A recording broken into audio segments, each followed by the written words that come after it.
Hi everyone, welcome back to another video. So today we are going to use a Manuology M299 stamping plate to achieve today's nail design. I've had this one for quite some time and I was kind of dreading to use it until I finally picked it up, given it a go and created today's beauty, I guess.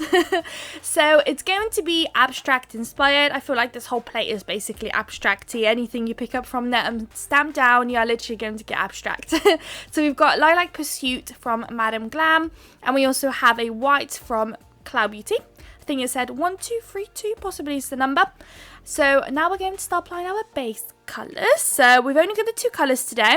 Not too adventurous. I decided to just pick a standard white and just a colour, and I really wanted to use a purple just because I had a really cool chromey looking stamping polish that I wanted to use, and it was this kind of purpley undertone shade, so I thought let me do a purple nail design all together today. The purple that we're going to use later on for stamping is a much more darker, kind of cooler bluey undertone, and this one that we're using right now is a much more pinkier, brighter, happy purple. The other one is going to be a sad purple, a dark sad purple. So we're going to apply the base colours. We've got four nails that are going to be full on purple, and then we are going to do one nail that is going to be an ombre, and for that ombre we're going to use a Madame Glam ombre brush to achieve it actually. So the top half of the nail is going to be purple and then the bottom half is going to be white. So I'm going to start off by applying the purple first right at the top, and basically you want to apply it kind of right up to halfway. That's kind of where your blend is going to start happening.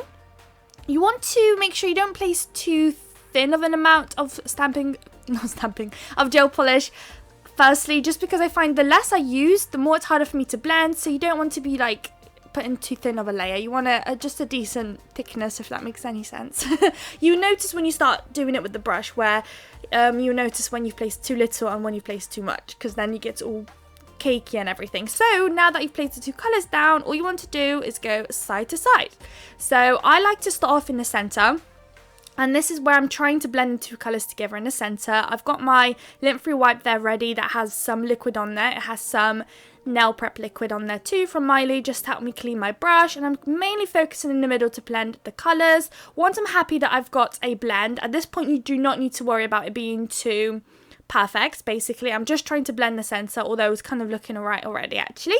Once I'm happy with the centre, I will go ahead and start blending right from the top right to the bottom usually, so or from the bottom to the top, whatever I feel like doing. Especially when you're ombreing more than one colour together, I like to blend the two colours next to each other together in the centre, and then I go right from the top right to the bottom. I do have a couple of videos coming up where I've blended three colours together, or even five, or I've already uploaded actually a video with 5 colours together, so you see that technique with how I kind of go about it and make it happen. But there we go, that's what it's looking like. It doesn't have to be perfect at this stage. We are going to do a second layer, which I think I do off camera for you, and the second layer is where you want to be a bit more precise and get it right. So now that we've got 2 layers applied, we are going to get some white gel polish, and on one of those nails I'm going to start off at the bottom left hand side, not right at the bottom, just slightly up, almost like as though you're doing, what would they be called? Not a French tip. I'm not actually quite sure. I feel like they do have a name, but I'm not quite sure what they are. But you want to pick a side, whether it's right or left, and then you want to colour it in. So I decided to pick the right hand side, and I'm just going to colour it in with the white. I do go ahead and do 2 layers just because the white wasn't too opaque. You could get away with using nail wax gels, which are so much more opaque, and you can basically get away with just doing the 1 layer. I was just using the standard gel polish, which, yeah, just needs 2 coats. Unfortunately, make sure you pop into the lamp. I will do the second one off camera, just the usual. Okay, now it's time for some glitter. So one of our nails is going to be fully glittered, of course. We love a sugar nail on this channel, so I've got this beautiful glitter and I really wanted to use it. So usually when I like to sugar nail, I try to pick a glitter colour the closest to the gel polish I'm using. It doesn't always work, as you can see. This purple is so much more darker than the actual gel polish, but I don't actually have a light glittery glitter. I just don't have a light purple glitter, funny enough. Even though I have so much glitter, there always seems to be colours that you don't have and you seem to need. So I'm just going to sprinkle it onto the wet layer of the gel polish, tap away any excess, and then pop into the lamp for curing. So that will cure the glitter in place. And now it's time to stamp. So I'm using Born Pretty, the Born Pretty polish to pick up. Now it looks like a blue, to be honest, but in person, trust me, it looks a bit more purple. It looks super blue there, super blue, but it's really cute. It's this chrome kind of coloured stamping polish.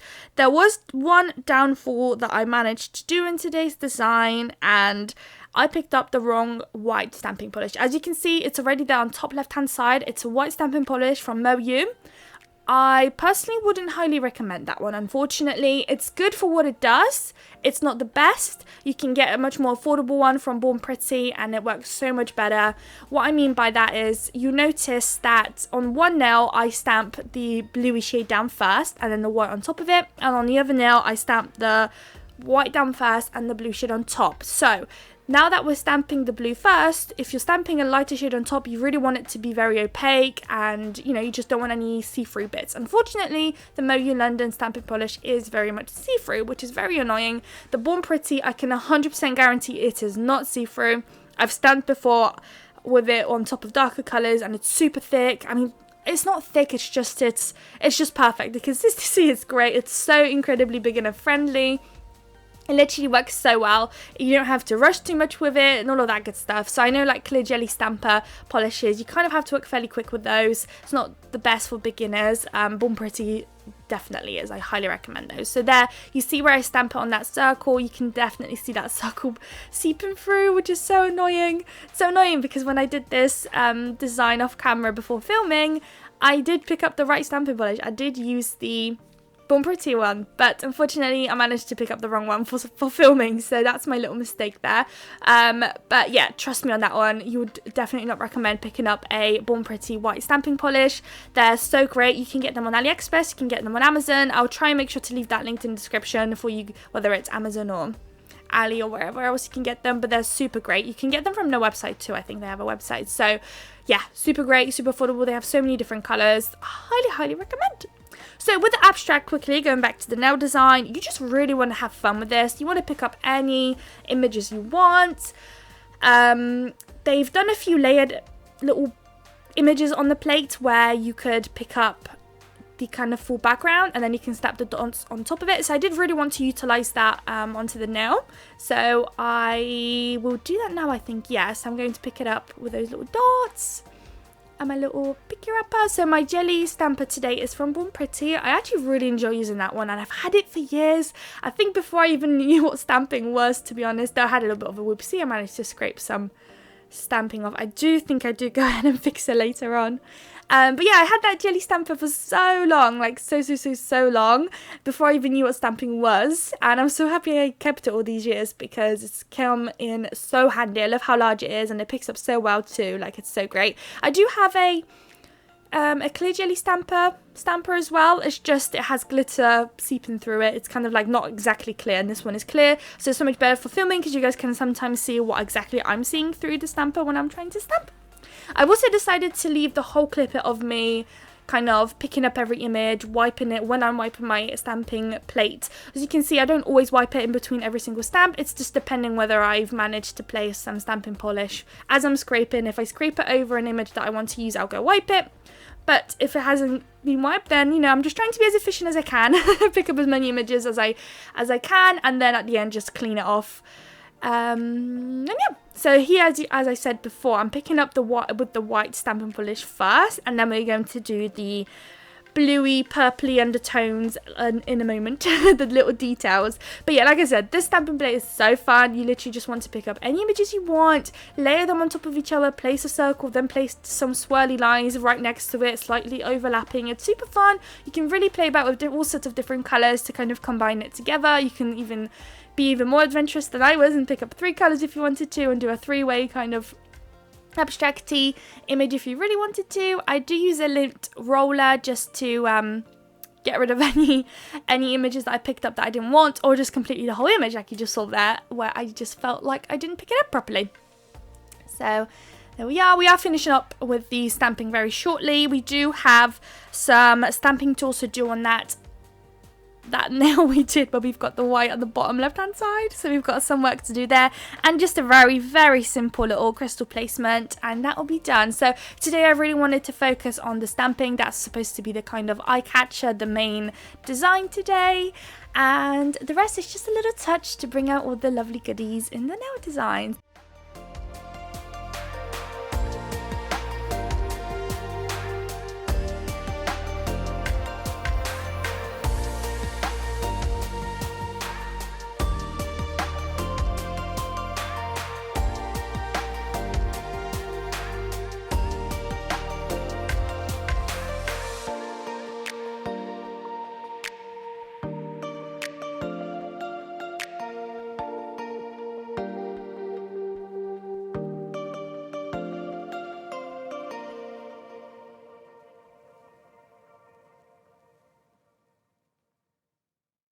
Okay, so the stamping fragment is almost done. We do have one more nail to tackle, which I'll just walk you guys through it now. So I went ahead and wiped my plate quickly, and I kind of didn't want to leave that white empty, so I thought, why not give it some extra little detail and pick up those dots that we had there and just cover up the whole white area with those dots.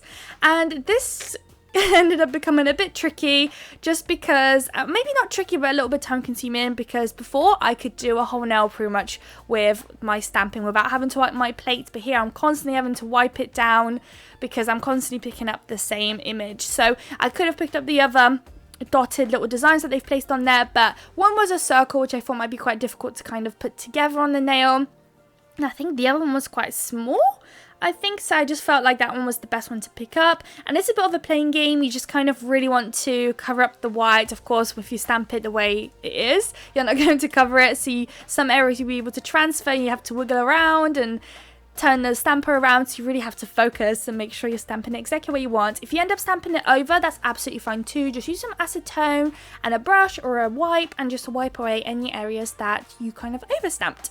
So that one is done. So we are finally done with the stamping. That took a little while today. So now it's time to top coat. I am going to use a matte top coat today. I love matte top coating stamping images. I just feel like it really brings it out like a lot. Although I have to say, this nail in particular, like this whole design, would probably look very pretty glossy top coated actually, but I did go ahead and do a matte one. You also notice with the lines that you get when you do an ombre, when you start applying your top coat, almost like it smooths out the lines. It's some sort of magic I don't understand. But there's been so many occasions where I use the brush method now to do an ombre, and when applying a base coat on top of it or a top coat, it just smooths out the lines and it just makes a perfect ombre, which is just some crazy magic that I just don't get how it works. So I am just going to apply that. I am using the Macart matte top coat. I did end up getting this one on, I think, Amazon, so I'll have a link in the description for you guys if you wanted to check it out. I do have a discount code. I feel like I never talk about discount codes. I do have a discount code for Madam Glam if you wanted to check them out. I do have them always linked in my description. I think it's glamifybabe glamifybabe30_1, something like that. I know there's underscore somewhere in there. Just check out my description if you wanted to go shopping and save yourself a massive 30%. That's a massive bargain on their website. So now it's time for the crystals. Just finishing up the nail design now. So I don't like the harsh line where we've got the white and the purple meeting, so you could outline that with another colour if you wanted to, but I decided to cover it up with some crystals, all the same size crystals. I did go ahead and pick up just clear crystals today. Usually I'd pick up some ABs, but today I'm using just some plain clear crystals. I love how sparkly they are. Those are like one of my most loved. Those and ABs are just my most picked up crystals. I love them so much. So you just want to follow the line that you've created, keep going, and yeah, just keep going. So for the other nail design, it's going to be also very simple, sweet and easy. We do have this kind of heart-shaped charm. I was dying to use it. I haven't been using those big charms before. Well, before in a long time. I've got like 3 massive organizer like boxes where I've got so many charms, like so many charms, and I never pick them up just because it doesn't always fit with nails. So I've been trying to really hard incorporate them in designs, so you guys might see a bit of an increase in those being used in some nail designs. I just feel like it's such a shame for them to be chilling in my little boxes and not being beautiful nails. Those little charms are super affordable too. I always get them on AliExpress or Shein. I would usually kind of show them on my hauls, so if you're looking where I got some things, you might even want to check out my hauls, because a lot of the time I show everything on there, and Shein is just amazing for those. You pay like £1 for 10, sometimes 20 charms, which is literally amazing. Okay, so I've already placed the charm down, and I've placed it around the center of that nail there. So as you can see, it's super cute. It's got a heart in there, it's got beautiful silver detailing, and it's got a little like crystal in the center. I just thought it's so cute, so I just done a super simple addition to this crystal placement. I've just placed 2 crystals right at the bottom of it, and then where I've placed the Macata Instant Glue Gel on the top right and left hand side, I'm basically trying to create a little necklace looking vibe on the nail, and that's it really. I'm going to pick up the largest crystal, the closest to the charm, the further away, so the higher I'm getting up the nail, the smaller the crystal I'm using. I really like to do that technique where you kind of downsizing crystal sizes the further up or lower you get on the nail, depending what you're doing.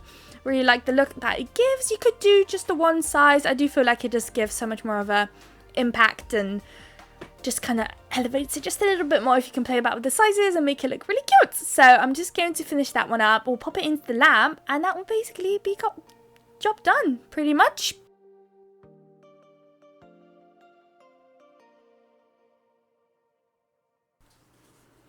Okay, so here are the final results. Hope you guys liked it. I absolutely love how they came out. They were super simple to do. So if you do want to recreate it, make sure you grab that plate or something similar to that plate and do give it a go, because it's so universal. You can make so many different nail designs, and it was so fun to do. So I hope you guys liked this video. If you did, please don't forget to like, comment and subscribe, and I would absolutely love to see you all in my next video. Bye guys!